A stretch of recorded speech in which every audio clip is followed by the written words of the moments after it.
एक स्वतंत्र यूएस आयोग ने भारत को धार्मिक स्वतंत्रता की ब्लैक लिस्ट में रखने की अपील की है। अंतर्राष्ट्रीय धार्मिक स्वतंत्रता संबद्ध यूएस के आयोग ने अपनी नवीनतम रिपोर्ट में कहा है कि भारत में धार्मिक स्वतंत्रता की स्थिति निरंतर खराब हो रही है।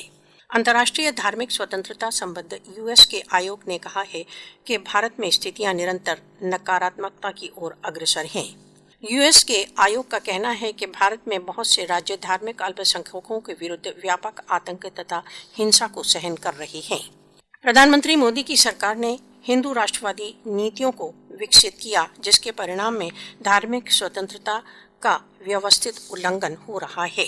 यूएस आयोग ने गत वर्ष नई दिल्ली में भीषण दंगों के दौरान मुसलमानों के विरुद्ध पुलिस के सम्मेलन को उजागर किया है।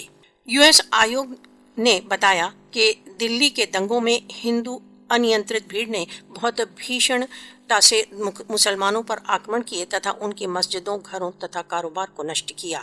धार्मिक स्वतंत्रता संबद्ध यूएस धार्मिक स्वतंत्रता आयोग ने नवीन नागरिकता कानून सिटीजनशिप अमेंडमेंट एक्ट पर चिंता व्यक्त की है।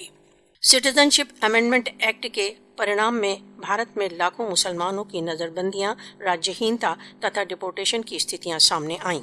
यूएस आयोग गतिविधियों पर तथा एकत्रण पर प्रतिबंधों का भारत द्वारा अवैध रूप से अधिकृत जम्मू कश्मीर में धार्मिक स्वतंत्रता पर बहुत नकारात्मक प्रभाव हुआ है।